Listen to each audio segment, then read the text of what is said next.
The European Parliament would block any Brexit deal that resulted in EU citizens living in Britain being deported when the UK leaves the EU, David Davis has been told.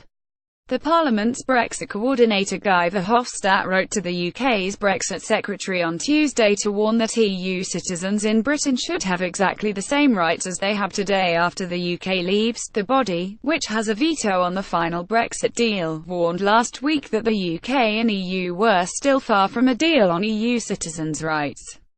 I have today confirmed in a new letter to David Davis what in our point of view are the four elements that are needed for a good arrangement on the citizens' rights for EU citizens and UK citizens, Mr. Verhofstadt told reporters at a press conference in Strasbourg.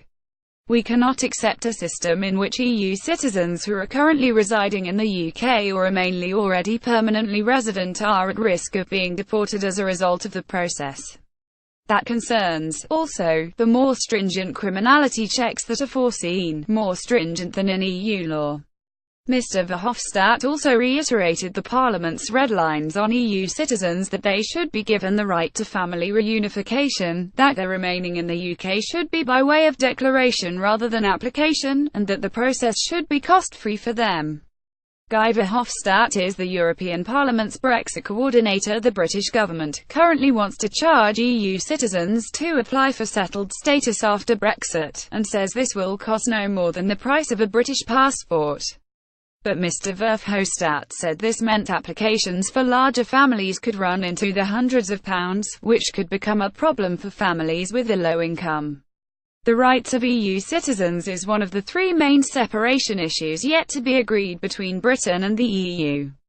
The EU will not discuss trade or Britain's future relationship with the EU until EU citizens' rights, the divorce bill, and the issue of the Northern Ireland border are settled.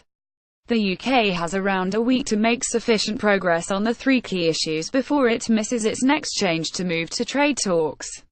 If no progress is made by early December, the next opportunity to move the talks forward will be in March, putting extreme strain on the already tight Article 50 timetable.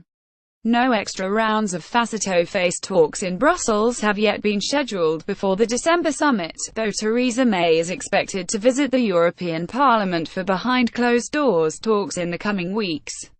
More about Guy Verhofstadt, Brexit, European Parliament, EU citizens' rights, reuse content.